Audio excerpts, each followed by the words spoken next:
Nous vous souhaitons la bienvenue dans ce message qui a pour titre « Adorer le Créateur ». Mardi, nous parlerons de ce sujet qui est crucial, qui est important pour notre cheminement vers la patrie céleste. Nous vous invitons à vous accrocher car ce message nous parle de ce Dieu qui s'intéresse à notre croissance spirituelle. Ce Dieu qui, quand il descend, il transforme notre réalité. Il nous parle aussi de l'adoration.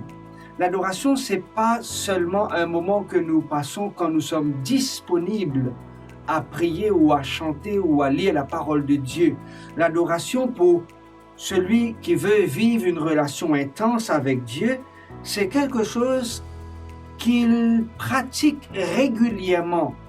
Sa vie, son existence est dévouée à servir son roi, à mettre ses talents, son énergie au service de celui qu'il a appelé du ténèbre à sa grande et admirable lumière. Êtes-vous un adorateur de ce Dieu créateur? Dans ce sujet, nous parlerons aussi l'essence même de ce que l'adoration est une confession de foi. D'ailleurs, dans l'Évangile, selon Saint Jean, le chapitre 3, le verset 7, Jésus dira à Nicodème, « Il faut renaître de nouveau. » On ne peut pas juste adorer en étant dans notre condition de péché. Le vrai adorateur, c'est celui qui veut vivre avec Christ, qui veut marcher avec Christ et qui veut aussi ressembler à Jésus-Christ.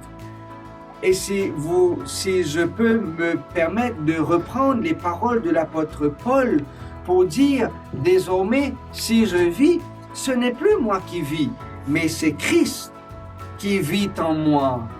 Et dans ce sujet, dans cette présentation, nous aurons la possibilité de vivre, de comprendre et de demander au Seigneur de nous aider à être un adorateur, qui n'est pas seulement celui ou celle qui adore quand il est libre, mais c'est celui ou celle qui se donne complètement à Dieu pour dire « Je vis pas pour moi et par moi, mais je vis par celui qui a livré, qui m'a donné son Fils, son seul et unique, Jésus-Christ, sur la croix du Calvaire. » À très bientôt, que Dieu te bénisse.